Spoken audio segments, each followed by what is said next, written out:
Hello everyone, and welcome back to the Calvin Tobin Show. I am your host, Calvin Tobin. Today we have a lot to talk about, so let's get right into it. Alright, yesterday was upset city in college basketball as number 7th ranked Texas loses to 23 ranked Seton Hall 64-60, and number 1 ranked Purdue loses to unranked Rutgers 70-68. With Purdue's loss, they should have won that game only because Ron Harper Jr.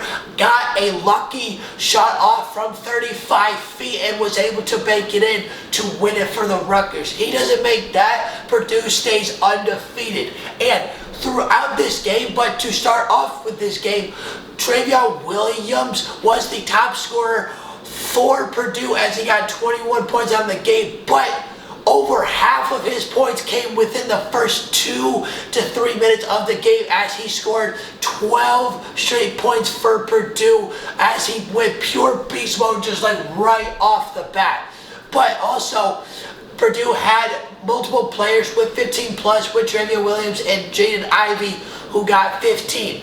But Purdue's issue with this game, because they kind of deserved to lose even though it was on a lucky bank shot by Ron Harper Jr., Purdue, they were not hitting shots that they should have been hitting at all night, because they went 25 for 61 and had a lower shooting percentage than Rutgers throughout that entire game. Because throughout this season, Purdue is known for dominating the paint and shooting left and right while scoring 90 points a game. This loss was just a fluke by a lucky shot. But also, Ron Harper Jr. was also no joke for the Rutgers and made the Purdue Boilermakers defense look completely silly as he finishes with 30 points on the night. The dude was an absolute star last night and just made Purdue's defense and shot making pay for it at the end of the game. Now, as for Seton Hall beating Texas, Seton Hall is starting to prove that they are a top-tier team. Now they have 2 ranked wins, beating number 4 Michigan earlier in the season and now beating number 7.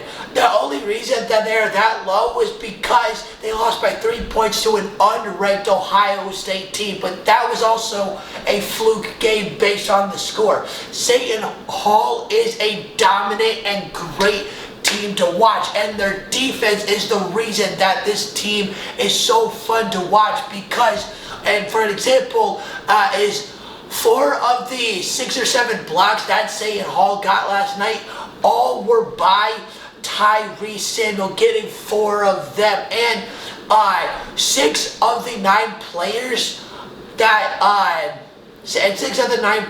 Seton Hall had on defense got steals. Each one of them, 6 of the players got steals, and that's what makes this Seton Hall team so great and fun to watch. And that defense is going to bring them a long way because their offense might not be it right now, but they could definitely get that going while they have a tremendous, outlandish defense.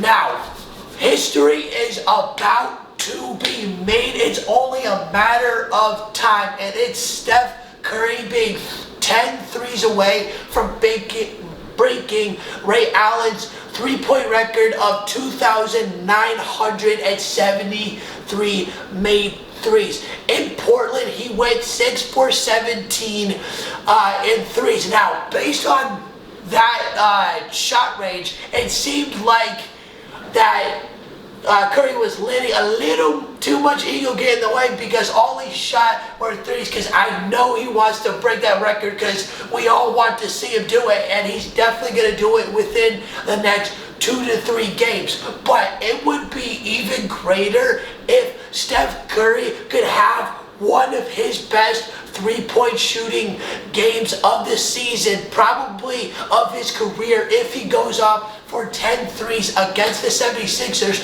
And reason being is because he would do it against his brother with his dad in the building. And that doesn't sound like a better story on breaking such an unbreakable record.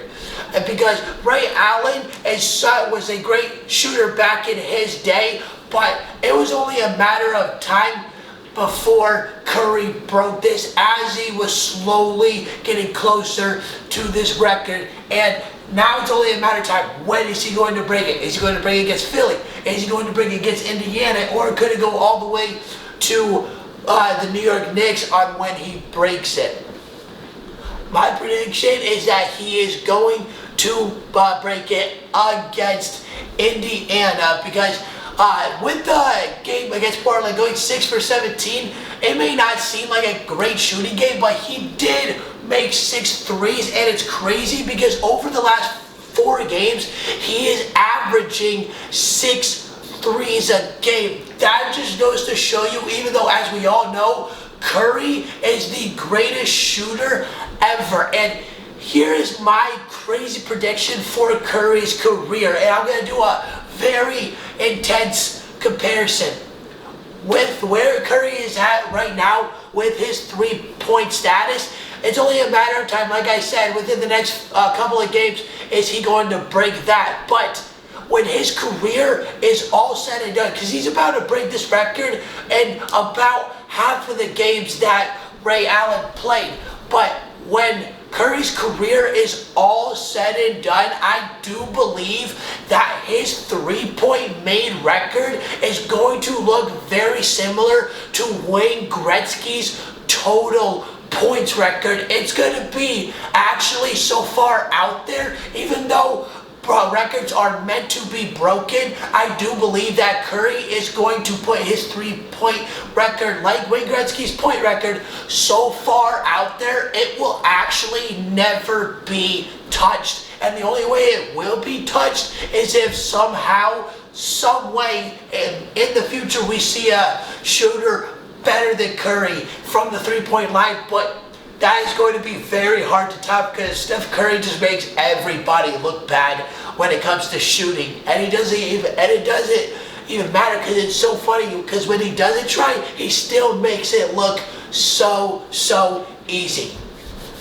All right, now for hockey, Tampa took on the Toronto Maple Leafs last night, that everybody was ready to see on who is the better team, because Toronto has 18 wins now, and Tampa now has 17 wins, and Tampa ends up coming out with the win 5-3. But the crazy thing about this is that Tampa was out in this game of their 4 of their best players: Cirelli, Chernak, Point, and Kucherov. Like, all those guys were out, and yet they still managed to throw up 5 goals on one of the top tier teams in the league, especially Toronto, because they are looking, until December started, they were looking like a team that just couldn't be beat, because they only lost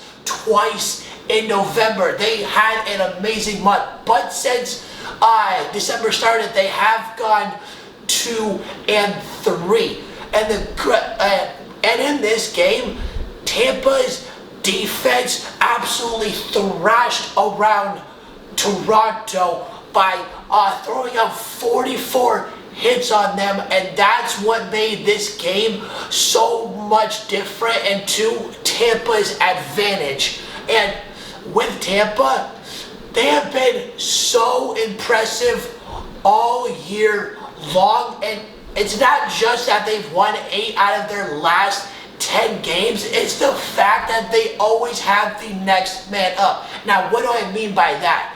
With being the next man up, for how many injuries that they have dealt with, from Colton, Cirelli, Cernak, Point, and Kucherov, and those guys are pretty much of what really runs that team good, other than him because and Stamkos, because all those guys are their top players, and they keep getting injured, but Tampa is able to somehow still pull out victory and have won 5 in a row. It's only a matter of time before Point and Kucherov come back, because they're expected at the earliest to be around New Year's and within the first couple of weeks into January for both of them to be back on the ice playing for Tampa. And once those guys come back, especially with Cirelli and Cernak, once all of those guys are back, Tampa is going to turn back into the most dangerous team in the NHL, and they're going to show why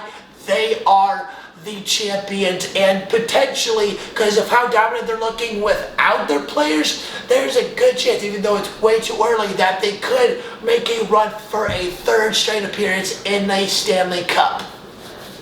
Alright, now, did anybody watch Thursday Night Football? Because I sure did, and no one was expecting Dalvin Cook and the Minnesota Vikings to absolutely annihilate and the way they played the Pittsburgh Steelers. But the most disappointing thing about this is the Pittsburgh Steelers is slowly falling apart, and a part of NFL history. They are one of the greatest franchises to ever watch, and it's kind of disappointing for a huge football fan or anybody that truly knows football when you see Pittsburgh as a bad team. And that's what they looked like in this game, as they let 36 points by the Minnesota Vikings, and Dalvin Cook absolutely ran all over that defense by throwing up 222 yards from scrimmage, 205 rushing yards, along with